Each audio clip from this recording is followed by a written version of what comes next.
Good evening from London. And today we're going to be talking about the Renters' Rights Bill, but specifically about the second reading, together with some October housing market update, because there's a lot happening right now in the UK. But as always, before we start off with these live streams, I just want to make sure that the audio is working well. If we have anyone on line that is across different platforms, and also that visually we're all good, because I'm going to be sharing some very interesting articles here today, including some stuff with was it Matthew Pennycook, but also the debate in general today together with the Labour MPs. And we have some interesting articles from Property Mark. If you guys are familiar with Property Mark, of course, they work on behalf, and it's an organization, works on behalf of agents and making sure that professional standards are kept up to the highest possible, which is what they strive to do on a daily basis and work alongside the government to do so. So I have Jonathan. Hey, Jonathan, good to have you online. Always great to have you. And if you could do me a big favor and let me know whether the audio is working all good. Whilst we wait for people to come through and to let us know about audios and visuals, again, we are going to be looking at the articles with regards to the Renters' Rights Bill, but also a lot happening right now when it comes to the housing market. Some interesting stats with Zoopla that tells us that the property market is being flooded by landlords selling up. How much truth there is to this, I'd like to look at these stats together, compare them with landlords selling up sort of 10 years ago, or perhaps even slightly more, and come to a conclusion on whether this is just pure hype, scaremongering, and where the market is going at the moment, how this is impacting the overall housing market, but also the rental market specifically, and where we're going. Okay, so I can see we have a few people in, which is great, and audio seems to be fine, visual seems to be fine. So let's crack on with the first article. And that's going to be by Letting Agent Today with regards to what's wrong with the Renters' Rights Bill. So this was out on the 2nd of October, and we're going to get to what's been happening today very specifically as well. So Property Mark says it's met with government officials and minister to press its concerns about aspects of the Renters' Rights Bill, which goes for its second reading in the Commons next week, which of course is today, and we're going to be touching upon. Officials from the Ministry of Housing, Community, Local Government. The statement from the trade body says it's communicated with Housing Minister Matthew Pennycook to reiterate the concerns raised by practicing letting agents. But this is, of course, looking from a landlord's point of view as well. I have a very interesting interview with Matthew Pennycook, by the way, which we're going to break down and dissect. And as to his view, not only from protection from the tenants, but also how he views landlords and this bill moving forward. It's a very interesting interview. I think it's around about a 15 or 18 minute long. But we're not going to be looking at the audio. We're going to be, I took the liberty of downloading the transcript, and I just want to really break that down together with you guys and find out your thoughts, whether you're a tenant, a renter, or a landlord or investor. It will be interesting to find out your views on that. Okay, so back to the article by Letting Agents Today. This is specifically looking at Property Mark and what they've done to get their members, which are going to be mainly letting agents, but there are a lot of landlords there as well, that their concerns are going to be heard by MPs. And they even went to the extent of writing a letter and meeting with these MPs. And we're going to go through with them, because I'd be very interested to see if any of this has been taken on board. Also, take into account that we have just had that second reading, and we're just getting that news over in the last few sort of half an hour, really. So at this proportionate focus on the minority of poor practice in the private renter sector is leading good landlords to take their properties off the market or leave the sector altogether, says Property Mark. And to be fair, Matthew Pennycook has said this. He has pointed out that he understands that it is a very minority, and it's the minority that really are being that should be scared with this bill. Those who do comply and those landlords who do follow the norms and do care about tenants and the overall market and professionalizing it, those landlords have absolutely nothing to worry about. Do you agree? Leave me a comment, let me know. This live streaming, by the way, is supposed to be, and it's designed to be interactive, so feel free to jump in, ask any questions. But if you're watching this recorded, we'll answer those comments as well. So letting agents strongly refute the suggestion that landlord greed is responsible for the so-called bidding wars. The lack of supply of homes to rent leads tenants who are desperate for somewhere to live to offer increased rent. The bill in its current form is highly likely to exacerbate this situation, with more landlords withdrawing their homes from the PRS, frequently changing them to become short-term lets. And there is truth in that. I mean, we do know that a lot of landlords, number one, to make ends meet in terms of maximizing their rental, have turned their properties into short-term rentals. But it's interesting because we saw a study and an article with regards to this. I won't dive into that now because there is a video, and if you want to watch that came out of the weekend, and it is going through the roof because it's talking about the real impact of Airbnb in the housing market and whether there's any truth to this. And you'll be very surprised to find out what the result of that is, especially since the government has claimed that there's been thousands, and I quote, thousands of properties lost to Airbnb or short-term rentals. And if you want to find out truth about that, watch that video. But that's number one, to maximize on the rental. But there's also another element to that, which is a lot of landlords are moving to short-term rentals so they don't have to deal with all the hassle that comes with the overwhelming amount of legislation. I mean, before this bill even passes, there's already over 172 legislations, regulations that landlords got to comply.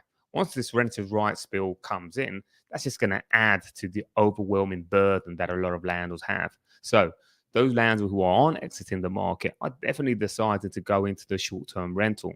But again, have a look at those numbers because it's not as big as the media seems to want you to believe.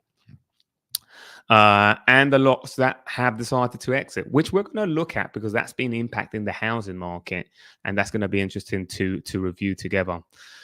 So going back to this article, Property Mark also feels that nothing has yet been done to address the long-standing anxieties about the ability of the courts to cope with the increased caseload that will follow with the removal of Section 21, which, if you're not familiar with Section 21, it is a removal of the so-called no-fault eviction.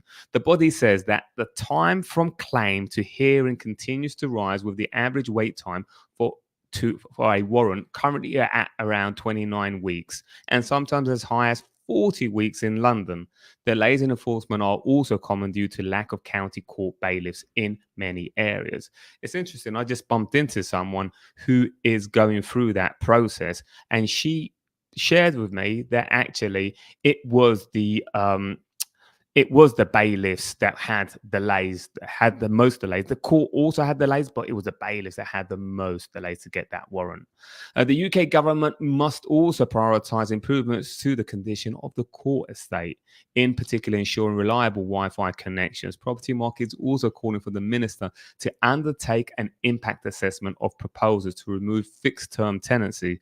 It is not confident that the government will fully understand the issue. A fixed term gives the tenant security of tenure whilst guaranteeing rent payments for the landlord. They are requested by tenants, including nurses working in hospitals for set periods, of families who want to stay in an area because their children are in local schools. One letting agency in Cornwall says that they have seen a notable rise in requests for 12-month tenancies and a significant increase in 12-month terms into 2 years. That's interesting.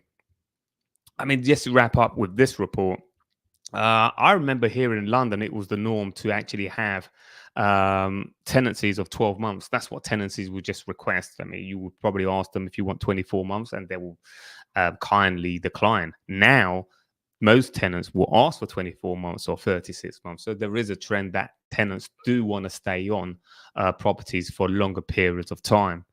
I will go on to some questions just in a minute. But at the back of that, this is the property mark where they raise their concerns with regards to the Renters' Rights Bill. So officials from the Ministry of Housing, Community and Local Government joined Property Mark regional executives for a forum of the 25th of September, where member feedback was presented on plans for the bill. After the guide to the bill released on the 26th of December, we communicated with Housing Matthew Pennycook. And again, we have a very interesting interview, which we're going to share here today with Matthew Pennycook. I took the trouble to extract that transcript. So, Property Mark accepts the need for reform. However, we share members' grave concerns about specific areas in the legislation, the impact will have across the sector. We'll continue to engage with the UK government to push for a balanced approach. So anti-landlord rhetoric is unjustified. A disproportionate focus on the minority of poor practices in the private sector are leading to landlords take their properties off, which we discussed. Let's look at the letter that was sent out to Matthew Pennycook. Now, we'll do this as an overview. It's quite a long letter. We'll go through it very briefly. But it's interesting to see the concerns that letting agents have. And this, of course, has some sentiment and some backing from landlords as well, which is where they bring their concerns to the table. So thank you for inviting Property Mark to your stakeholder roundtable meeting ahead of publishing Renters' Rights Bill. Thank you also for your officials that have met Property Original. As the UK's leading professional members body of property agents of 18,000 members representing over 1,200 branches. Currently, there is a concern about the use of anti-landlord rhetoric. And I think this is an important point because the media continues to push that landlords are somehow responsible for the rental crisis, which we all know is not the case. I mean, what's fueling the rental crisis at the moment is the lack of housing. And is that the responsibility of landlords?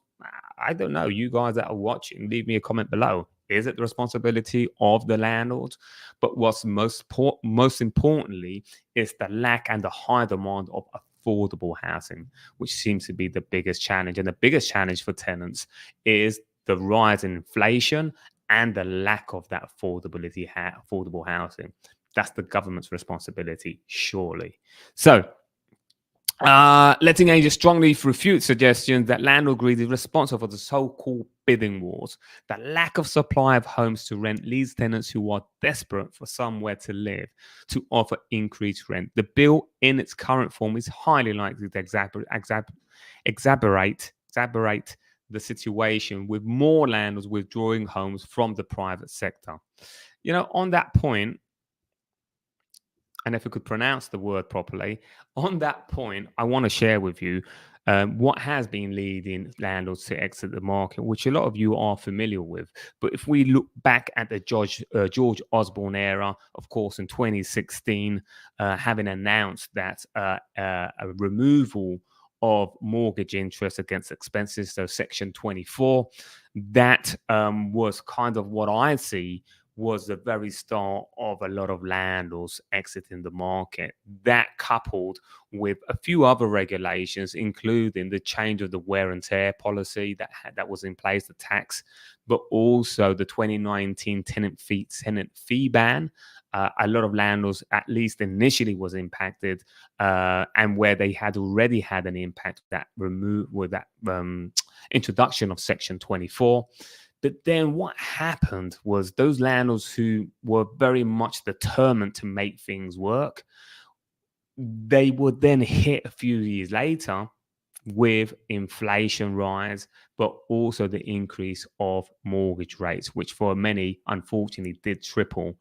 And that coupled, of course, with the risk of this Renters' Rights Bill, but the risk of the increase of tax, capital gain tax, which we're still to hear at the end of this month. So, going back to the articles, specifically this letter, if I can find it here, you are. Letter to Matthew Pennicourt. Taxes reducing the investment appetite of new and existing landlords. In recent years, landlords have seen higher rates of stamp duty on buy-to-let properties. I managed to leave that very important one part out. So the stamp duty also deterred a lot of landlords for the second homes that was introduced also by George Osborne. The withdrawal of tax relief of mortgage interest costs with 20% tax credit, removal of 10% wear and tear allowance. I'm way ahead of these letter. And the threat of capital gain tax maintained at higher rates when it was reduced from other assets alongside the rise of corporation tax. One member agent who has 13 offices across the West Midlands has seen a reduction of properties to let since the start of the year from 5,348 to 5,006, whilst there is a churn in the market. Increased tax and regulatory burdens have having significant impact on landlords. The Ministry of Housing, Communities and Local Government must recognise the financial implications. To this end, we hope that through the Renters' Right Bill, you will commit to reviewing all the taxes impacted private landlords to ensure landlords can continue to in the market and more landlords can meet the demand for rent. Now, one thing I want to share with you is that whilst smaller landlords are coming out of the market, what we are seeing is corporations and institutions coming into the market. I'm going to be bold and say, if I was a conspiracy theorist, I'll almost say that this is something that the government is pushing towards. In with the corporation, out with smaller landlords.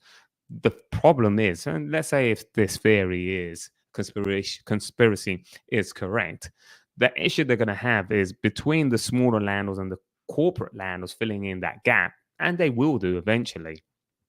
There's going to be quite a bit of time, be it 3 years, 5 years, whereby this is going to impact a lot of tenants. And if they are having an impact now, then unfortunately, to see in the next few years if landlords continue to exit at this rate. But I'm going to share something with regards to the landlords exiting, and of course, whether there's any truth with regards to them exiting at the rate that the media says. So we were looking at this letter, and we'll wrap up with this letter and go on to another article. But furthermore, with no security of rental term for landlords beyond the 2 months notice period and no long-term guarantee of rent, we would expect to see significant number of landlords attracted to higher rents in the short letting market. And there is truth in this, yet it's yet to be seen what they're going to do with the short-term rental market in terms of curving that so that landlords don't jump into the short-term rental market. The UK government must enact the registration of short-term rental property requirements as passed in the Levelling Up and the Regeneration Act of 2023. Removing the fixed-term tenancy, so they go on to talk about their concerns and so forth. One other article that is very interesting to look at, and this just came out an hour ago, and this is with regards to the Renters' Rights Bill second reading. This literally just came out. Here you are. So this is from the Renters' Rights Bill second read. The Renters' Rights Bill takes its crucial step forward with second reading in Parliament. Today, our Renters' Rights Bill returned to Parliament for the second reading. And it's interesting to find out whether they even took any of these recommendations or concerns on board, whether this were from Property Mark, whether that's from the National Landlord Association or any of these bodies. So they seem to be very proud that this has returned to Parliament for the second reading, and less than a month since it was first introduced. This will be the first time MPs will debate the bill, as these much needed protections for renters take another step closer to becoming law. And listen, guys, for any renters or tenants listening up, and even landlords, I believe there is a need to professionalize and raise the standard in the rental market. I really do. Why? Because there are some a minority. And again, this is a minority. I'm going to drink some coffee whilst I go on a rant. So it is a minority of landlords that are giving most landlords a bad press. And I think that's time that things changes and that the sector is seen more as a profession. So I think it's a great thing that these standards are taken to, taken higher. And with more corporate landlords coming in, that's the way it's going to go. So if I'm sorry, any landlords online who disagree with me, but there is a way for that to happen, and it does. The playing field has to be leveled up, and at the moment, a lot of proposals there may leave some landlords in a disadvantage. Again, not going to be very popular here with quite a few landlords out there, but that's my take on this. So, going back, the housing minister, Mary Pennycook, spoke to Vicky Spratt, housing correspondent from iNews, detailing key aspects of the bill and what they will mean for 11 million private renters. The minister was clear that the bill stamp out discrimination in the sector, where often renters with children or in receipt of benefits are turned away. He also expanded on other protections, including the end of rental bidding wars, banning Section 21 evictions, and so forth. Minister Pennycook said, "We are going to do this through this bill is strength provisions and clamp down on the overall abuse of terms of discrimination. If landlords think they can get around this bill, they are wrong." There was also widespread coverage from the Independent. Okay, so Deputy Prime Minister Angela Rayner said, "I am determined to get this bill into law as soon as possible. The thousands of children and families living in unsafe housing or under the cruel threat of a Section 21 eviction notice has been waiting far too long already. We will deliver on our promise to renters and transform the sector into one where families can put down roots, where children can grow up in healthy homes, and where young people can save for further future." And then we got a lot of articles with, of course, Angela Rayner. Rayner vows to get renters' rights bill into law as soon as possible. And another one around here. Rayner determined to ban Section 21 as soon as possible as MPs debate renters reform. And that was today, of course. Here's another one from the Standard, pretty much echoing the same: MP to debate renters' rights bill, including the end of cruel fault, no fault evictions. And then you've got another one here: campaigners welcome Angela Rayner's bill to ban no fault eviction. So, I am going to dive into quite a few of your questions. But again, guys, we will be discussing, touching upon the lead up to this renters' right bill, but also the potential tax hike coming for a lot of landlords at the end of this month, selling up capital gain tax. Excuse me, I'm going to have another coffee. And a lot of landlords in the lead up to that deciding to sell up. Who are these landlords, and is it true that they are coming in by the majority? That's something that we're going to be looking into with regards to the housing market in the next 15, 20 minutes. So I do want to answer some questions. And again, I could be a bit unpopular with this with our landlords, but I do believe there is a way and a position and whereby this should be introduced, because if families, children, and so forth are being discriminated, I do believe there is a place for the sector to be professionalized. So would be great to know how landlords are feeling about these new proposals. Are they worried? Well, clearly quite a few landlords are worried, Edmund. But to be clear with you, and I'll show you a little bit more about this, the landlords that are worried are going to be those landlords who either have a couple of properties. They didn't get into the industry with the mindset of being a professional landlord. This could be they inherited a property. This is what we call an accidental landlord, or perhaps had to upsize and wasn't right time for them to sell that particular property, and ended up being a landlord. Those landlords don't want the headache. They don't want to be burdened by all this legislation.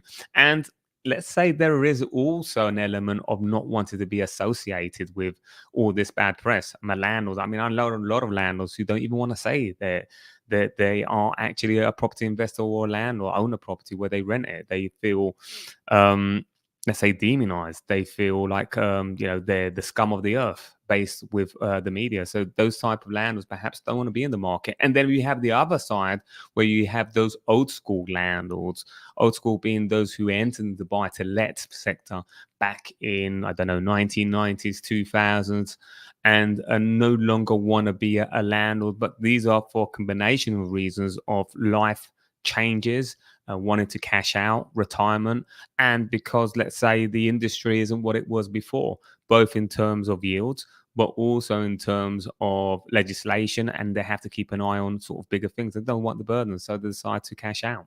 But there is this new generation of landlords, which we've seen. And in fact, there was an article about this, that now more than ever, we've seen that mortgage application, buy-to-let mortgage applications by those in their late 30s have increased substantially. And these are the type of landlords that perhaps can ride out the current situation with buy-to-let. I hope that answers your question, Edmund. And I got ahead of myself with some other articles that I wanted to share. So there you are. Do you think these changes will make renting more expensive or harder to find? Renting. So yeah, yes, definitely. I do believe it's going to make renting more expensive for tenants, at least in the short term. This is for a number of reasons. I mean, when we look at the end of bidding wars, that's going to have a huge impact. And I've shared this before, whereby a lot of landlords, of course, they don't want to feel they're leaving money on the table. And if they underprice their property, what the end of bidding war does is that you can't ask for more rent than what you've advertised, which is very common and very typical at the moment, because you put a property in the market, and if there's a little bit more demand, then you end up earning a little bit more on the rent. There's going to be a stop on that. So landlords at the back of their head, they're going to think, well, I don't want to leave any money on the table, and therefore I'm going to put the rent up, because I don't want to be left thinking that I have left any money on the table. So that's number one. But number two, the lack of supply is also going to fuel the rent increase. It's just a natural supply and demand. Do you by any chance know how this bill will affect someone who is just trying to invest in property in today's market? I would say it's a great thing for anyone investing in the property right now, Samantha, because they don't know any different. This is the norm. A lot of people who are being spooked by this is because they have lived sort of another era of buy to let. And so anything new, any new regulations is kind of, it's scary, because they have worked and been in the market under a different set of rules. With anyone investing right now, as long as their numbers work, then it makes absolutely no difference. It's like it's normal business, right? What do you think will happen next with the Renters' Rights Bill? Is it likely to pass as is? That's a very interesting question. I don't know. Uh, is the answer to that, because the second reading, that information is just coming through. But from what I've seen so far, it seems that way. It definitely seems that way. So I will get back to some of these questions very shortly. But going back to the Matthew Pennycook, um, this is not a one, transcript in that interview. I mean, we got a gist of that. Here you are. As I said, I took the liberty of extracting that interview, and he does go on to say that retains some of the sensible provisions put by the government legislation, previous government. So he's talking about the Conservative, of course, and what he was claiming was that A lot of this bill, it does come from the the previous government, but they have put their own stamp on it. Or how I like to say it, I say that this is just a rebrand and a repackaged version of the Conservatives Party renters reform bill, and it just has quite a few left-wing policies sprinkled on top. One critical issue addressed is rental bidding, which we discussed as well, and saying that that is going to come to an end. Landlord will be required to clearly state the expected rent, and if the rent is offered by a tenant, it must be accepted. And if that rent is offered by a tenant, then it must be accepted. Now, let's not get confused there, guys. You can turn away tenants. It doesn't mean that if a tenant, puts a bid in, then it has to be accepted. What it's saying is that that price it cannot be more than that price. The long-awaited abolition, unless I've misinterpreted that, which that would be crazy. Well, I doubt that very much. The long-awaited Section 21, no fault, that's definitely coming out the window. I spoke to a landlord today. He was asking, do you really think it's going to go out the window? Absolutely, that's gone. Not yet, but it's on its way. That's the very first thing they want to move forward, regardless of whether the courts are in place. Landlords who violate the new rules will have strict penalties.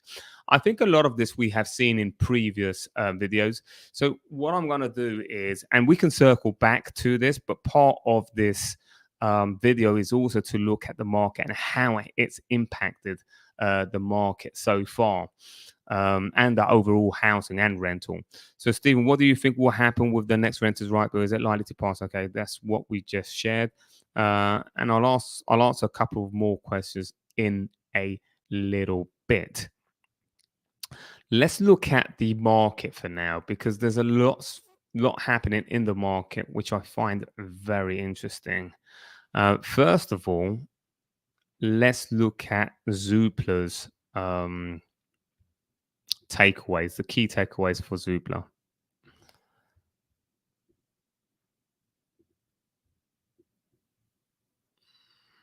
Uh,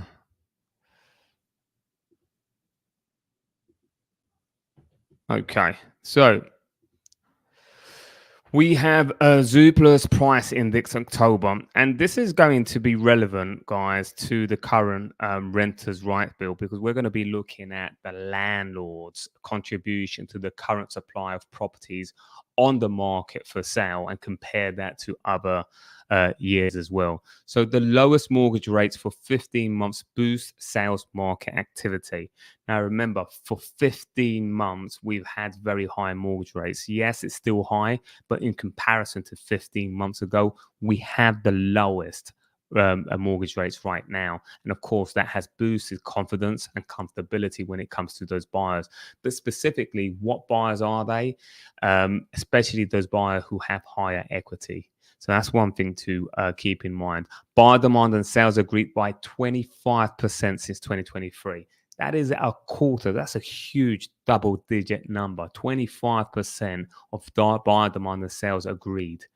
And then we have buyers remain price sensitive, keep price rises in check. And of course, that is not only is price being kept in check because of because the price sensitivity, but also because of the supply coming into the market. And this is the point I wanted to make.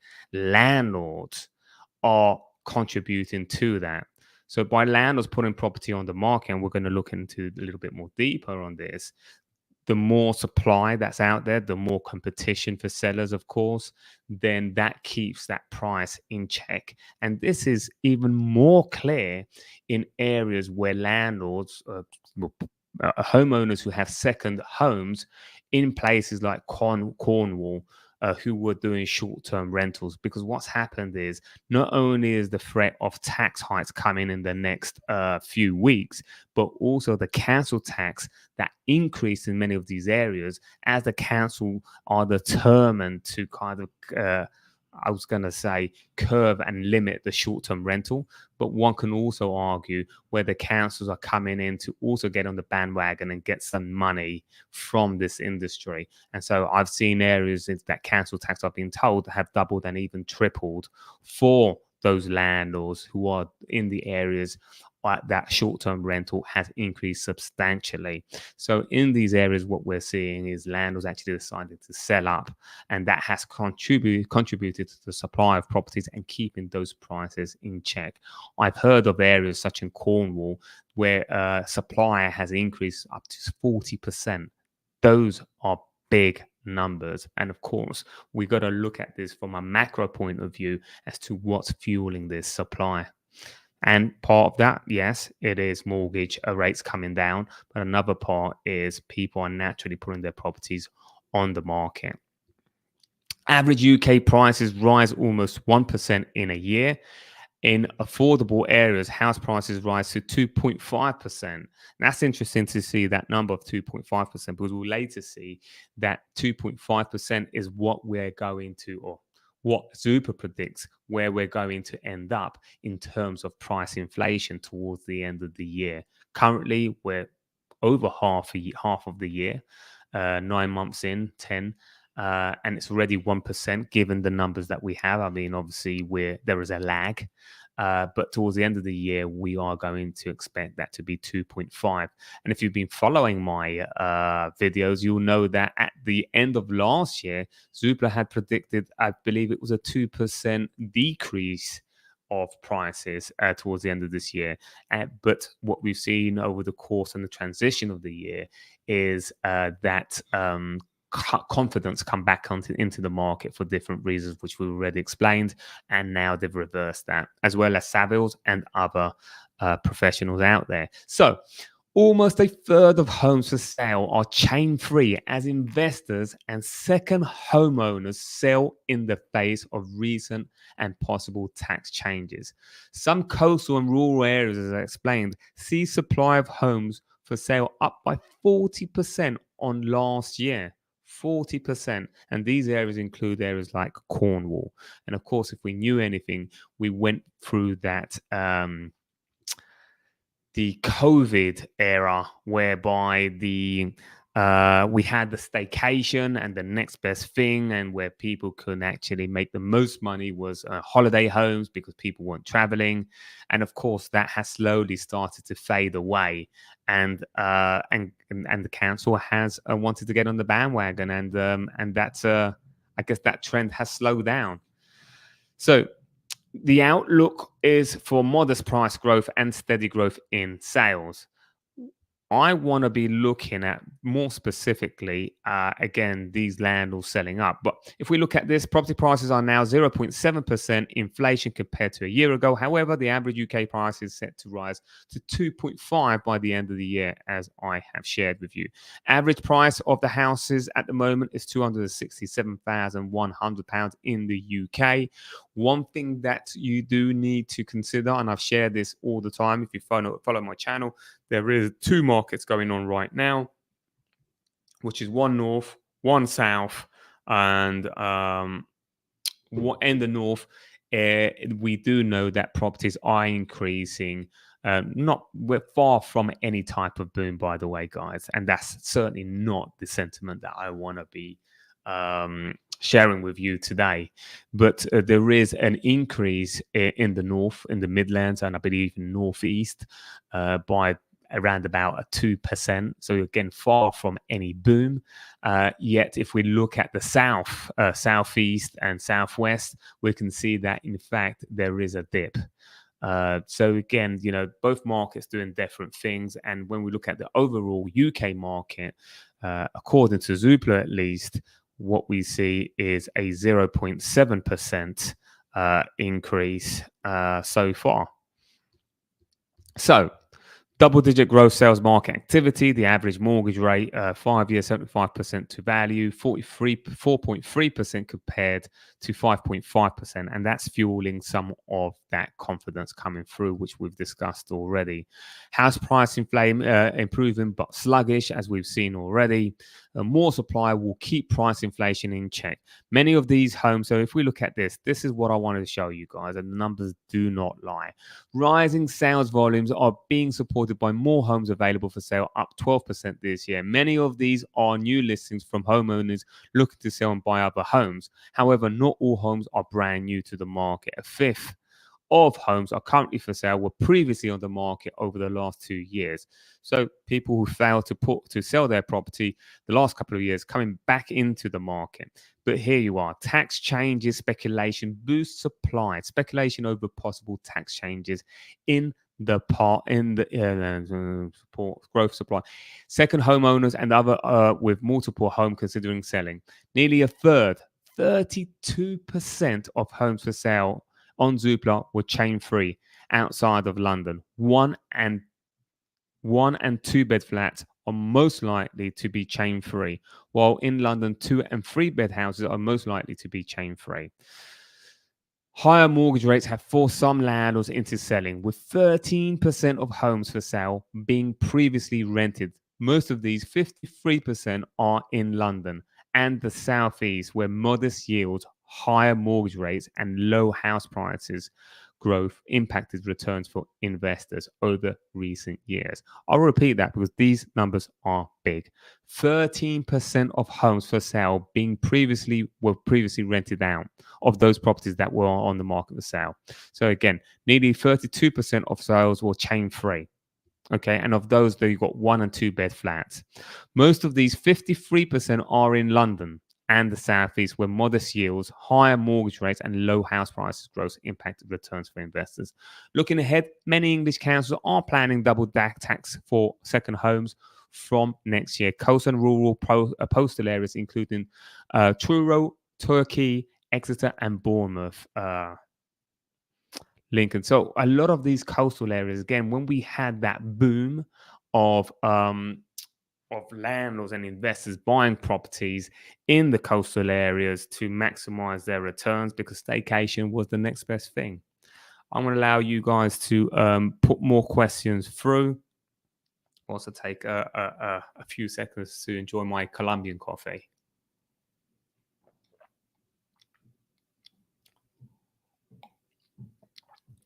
So we have a few questions here, which I'm going to dive into. We have Martin. What do you think, Danny, are many landlords selling their properties right now? If yes, like the right time to sell. I think if you're looking to sell, I think this is the more confidence that we've seen in the market for quite a while, 12, 15 months. If we look at last year, the end of last year, I mean, sentiment was poor when it came to buyers in the market. And what we had, just to confirm with you guys and to put things into context, what we saw towards the end of last year was certainly a transaction crash and in no way a price crash. While we've seen some dips in the market across certain regions in the UK, and let's not forget that the UK property market and most across the world is hyper local. So when you look at the UK as a whole, which we've already seen is up by 0.7%, but we're going to see a 2.5% increase that's predicted by Zoopla by the end of this year. But if we look at certain regions, there's going to be regions that are going to be performing much better, and we can see that on the report. Regions like the Midlands and the Northeast. So to answer your question, Martin, absolutely. If you are planning to sell, then right now, in comparison to the last 12 months, is certainly the right time. But I guess the bigger question would be, Martin, why you're looking to sell? Are you looking to sell because of the scaremongering that's happening at the moment? And, it's fair. I could be contributing to some of this scaremongering with some of the titles we put out there. But, these are the titles that the media's putting across. My kind of job and what I love to do is take the data, interpret it, and share it in my own personality. And a lot of the data that I'm seeing at the moment is, yes, there are some landlords selling up. And a lot of these landlords, again, you've got to categorize these, which I have done so already. Some of these landlords are going to be those old school landlords who naturally just feel right now is the time to cash out. And then the other part of these landlords are going to be those landlords who have just become accidental landlords through inheriting the property, or dare I say it, they purchased a property, had to upsize, and wasn't right time for them to sell, and just got stuck with that property. They're fed up and just don't want the hassle of legislation and everything else. They're not a professional landlord. They're this as a business. So they're looking to sell up. That's what's happening at the moment. Of course, even though that this is a minority in comparison to the huge amount of landlords in the UK, then those are the landlords who are actually exiting. And of course, I would always also put another layer to that.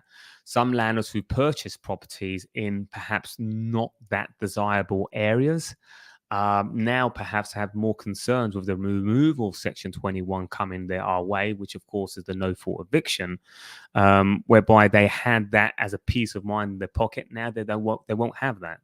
But to be honest with you, most landlords who I speak to who have purchased properties in very good areas, they're not worried about Section 21, which again is the no fault eviction notice.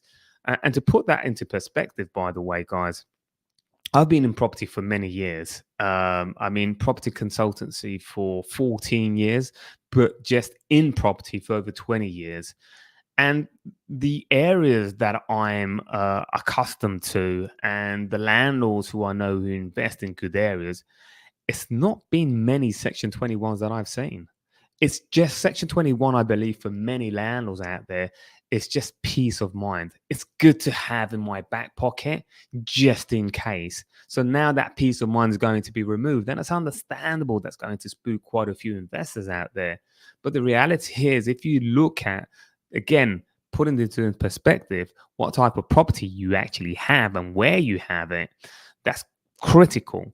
Most of these landlords don't even know what a Section 21 is. They've never even had to implement it. So, and to put things also to wrap things up in that same context, a lot of landlords will just naturally be much more careful as to who they are going to sign up a tenancy with, and that's going to hurt a lot of tenants out there, unfortunately, especially those tenants who A, don't have great financial background, B, don't have a history of a rental. So again, this is a product of government intervention where it has unintended consequences, and that's just unfortunate with tenants, because I am also a true believer that tenants do need to be protected and tenants do need to have a fair deal.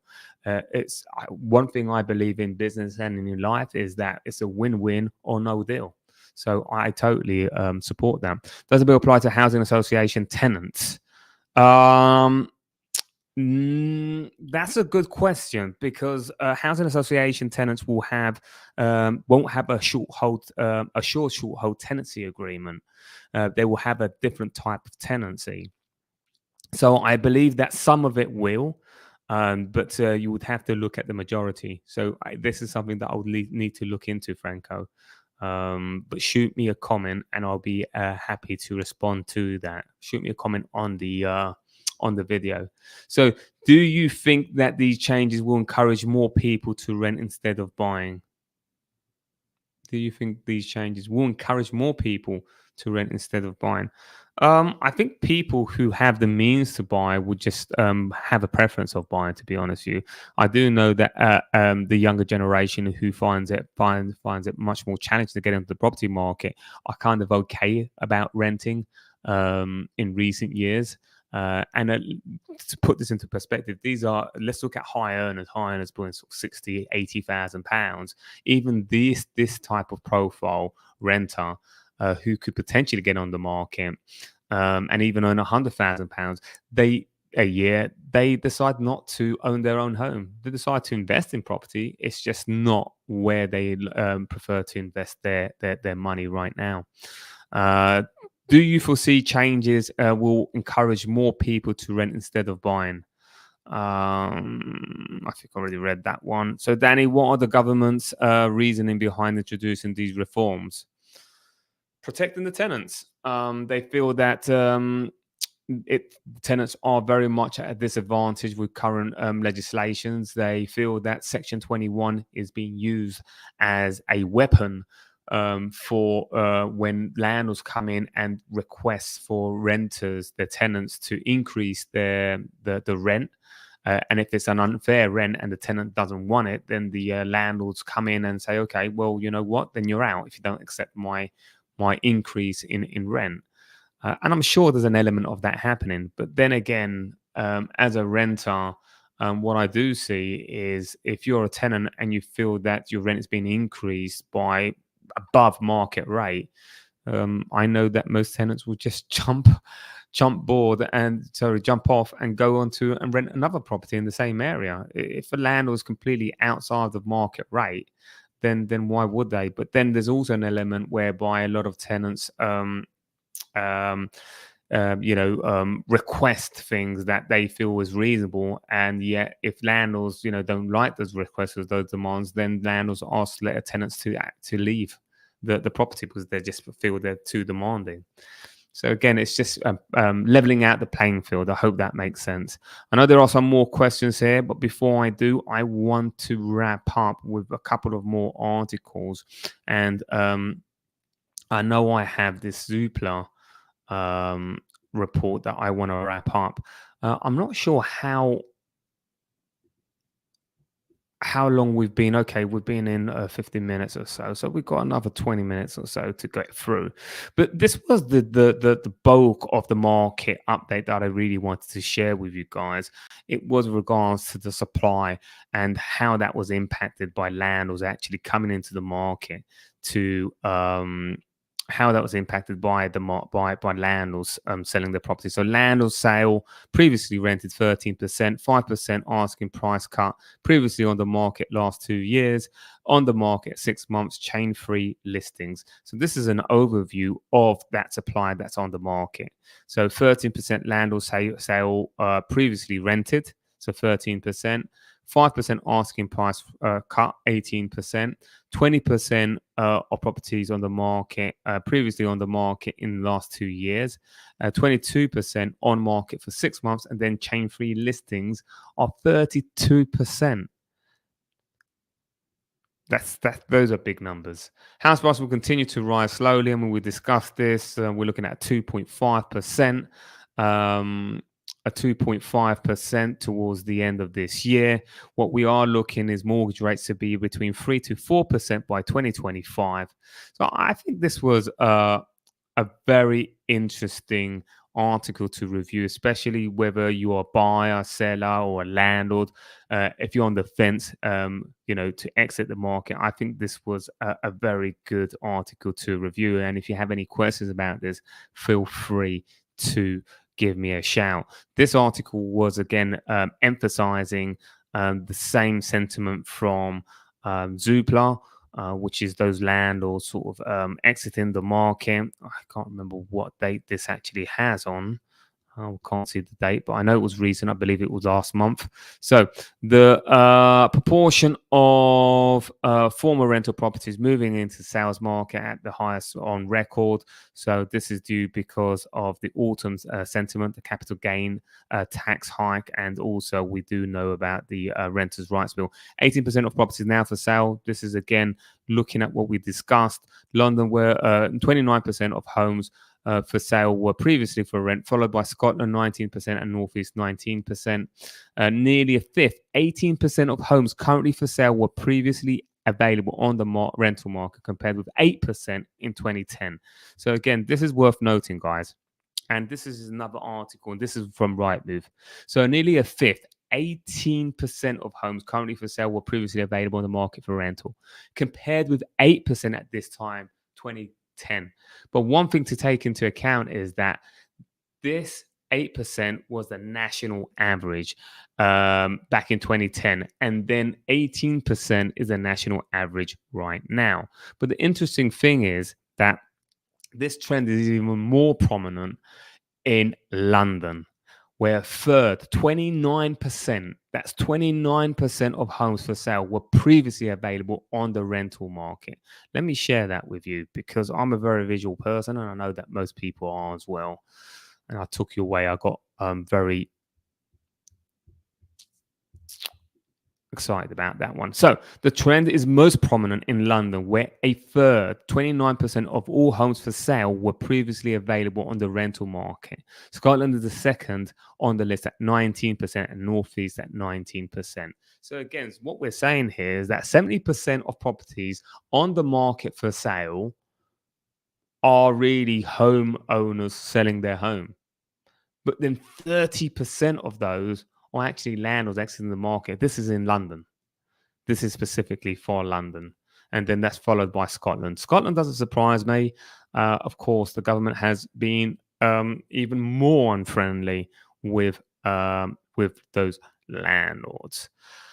So that is a mouthful for sure. And then one thing that I did want to share with you guys was last but not least is there is a opposite happening with the UK build to rent with corporate landlords coming into the market. If you guys missed it, do check out and dive into the live stream we did last week, which has proven to be hugely popular, which is specifically with regards to the corporate landlords, banks and institutions coming into the market by big numbers.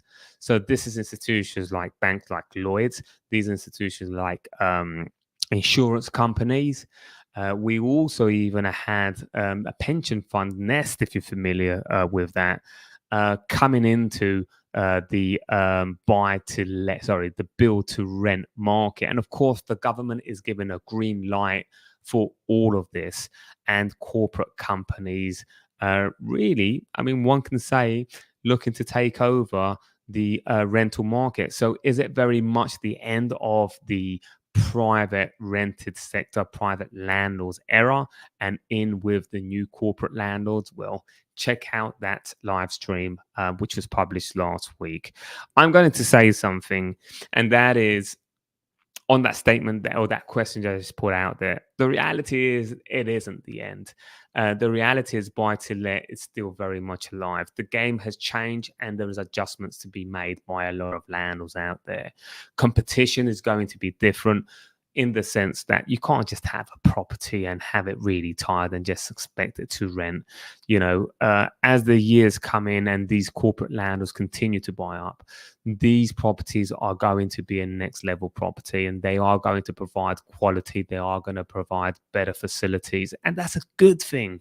That's a good thing. They're professionalizing the market. The standards are going to be higher, and that provides new opportunities for landlords to raise their game. And I know a lot of landlords that are actually scaling up, but there are those that who are deciding that enough is enough.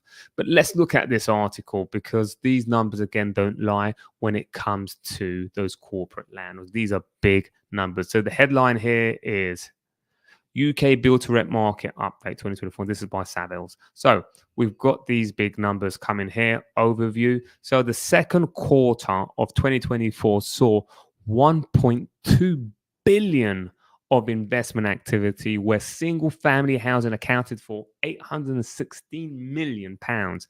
That's 77% of the total. This is for the second quarter alone.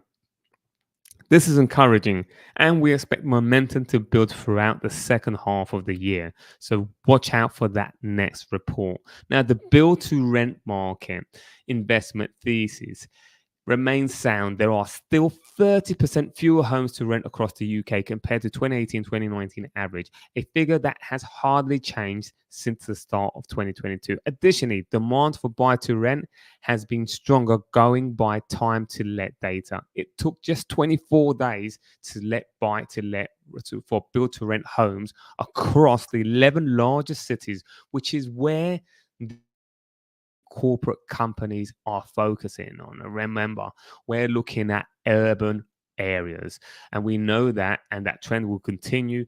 And I always say this, if you're on my live streams, you know that if you're going into the buy-to-let industry in the urban areas is where you want to be. We know that half of the population, if we're going to account for the full population being 8 billion people, 4 billion people live in urban areas, and that is set to double somewhere around about 2050.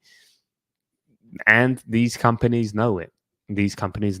That's where they're going with this, and that's why they are investing aggressively in these areas. Double-digit rental growth was never sustainable, and there are signs that this is already underway in some markets, but we will need a few more months of rental growth data to be certain. That is the overall report when it comes to build to rent. So today, if you're just jumping in, we have covered, of course, the Renters' Right Bill second reading, and Angela Rayner's promise, but we also looked at Matthew Pennycook and some other articles. But it was very much about the sentiment right now. We will have more news about the Renters' Rights Bill, no doubt, coming through over the course of the next few days, and we'll be sure to share them with you.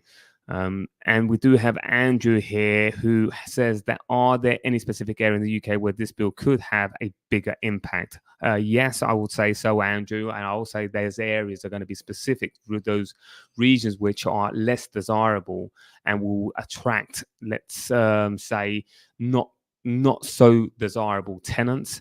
And therefore, those investors either A, not going to even want to enter into those markets, or B, those are the areas whereby a lot of landlords are going to be running for their lives because they're removing the Section 21 and not having that peace of mind to be able to provide that Section 21 is going to be something that they do not want to compromise on. So if you just join in the live stream, we have covered the Renters' Rights Bill. We have talked about Matthew Pennycook's interview, and whereby he very much explains his intention to push this bill as soon as possible, not waiting for any courts to be reformed, and that now's the time to actually push this forward to protect tenants. But also we've looked at the market and how landlords are contributing to the massive amount of supply of properties on the market for sale.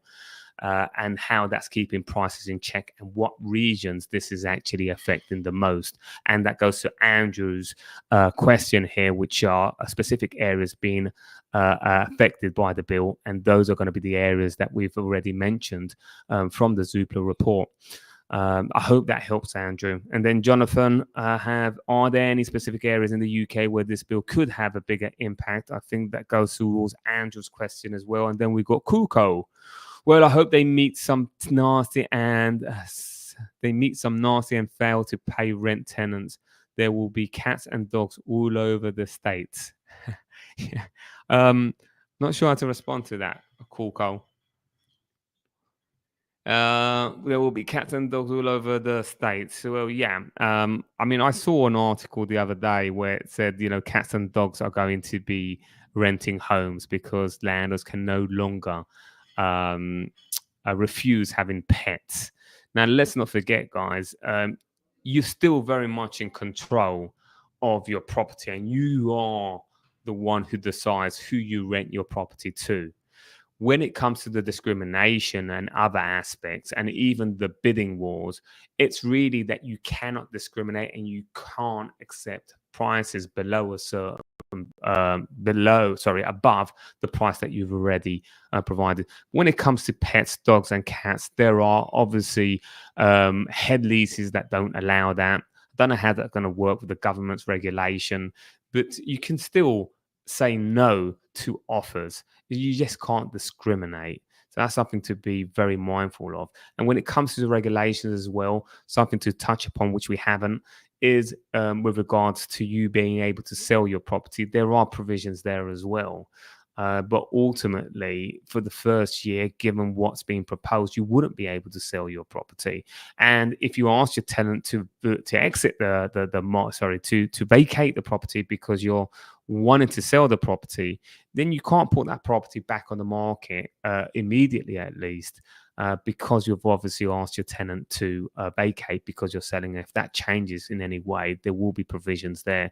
And it will be interesting to see how the government's going to be able to regulate that. And Matthew Pennycook actually shared that very important aspect. You know what? On the comment, I want to share that interview with you guys, because that was a very interesting interview. And as I said, I did extract the transcript of that where he is interviewed and he talks about penalties and fines of up to £40,000. And with rent costs continuing to rise, the bill introduces measures to control reasonable rent hikes. Landlord will be limited to increasing the rent only once a year, and tenants will have that right to challenge unreasonable rents. And we've talked about this currently. That is already in place with the first tier tribunal. I mean, tenants can already dispute rent increases. There are very small elements that will change.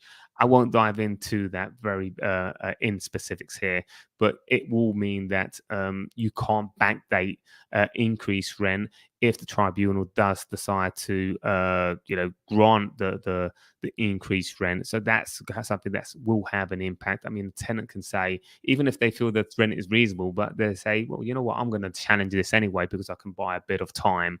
And, if the tribunal takes a couple of months to agree that rent for you, then the tenant at least has bought himself or herself a couple of months. And again, this is assuming it'll take a couple of months for the tribunal to look at it. It could be more, it could be less. I don't know. For landlords concerned about covering their costs, the tribunal will assess whether the rent increases are justified. The system aims to create more stability and predictability. So it's going to be more based on market rate rather than whatever costs you have actually put in or expenses you put in your property. It is going to be tied into market rates. Finally, the bill strengthens protection against discrimination, which we've discussed, crackdown on landlords and letting agents and discriminating against tenants. Conclusion, the Renters' Rights Bill represents comprehensive overall the rental sector from eliminating rogue practices. Again, I think that's an important note to end on. It is very much tackling rogue practices and rogue landlords. I mean, Pennycook does point that out several times. Majority of landlords are good landlords, and their effort and what they're trying to do and accomplish here is drive out those bad landlords. And that's pretty much it. So, listen, guys, thank you for jumping in. And this is recorded, so feel free to look back because we covered a lot in this section. We covered that Renters' Rights Bill second read and the proposals from Property Market and the concerns that were introduced to MPs for them to review that. Was that actually even reviewed? Was that taken on board today with the second reading? I don't know if it was, to be honest with you. We looked at that letter that was sent out to Matthew Pennycook, Housing Minister, and the Housing Minister, and also we reviewed, of course, those articles, but also, most importantly, how the supply of properties in the market for sale is having an impact on pricing. And a lot of that, 30% of properties on the market for sale in London alone, are from landlords who are selling up. And then when we look at the overall market, there are regions like Cornwall and coastal areas where landlords are wanting to exit quickly as council do increase their council tax for those short-term rentals. So seems like the council are getting on the bandwagon and wanted to get paid for those short-term rentals. That's interesting. Very interesting. Okay, guys, have a good evening and stay safe. Thank you so much. Cool. I have a few questions.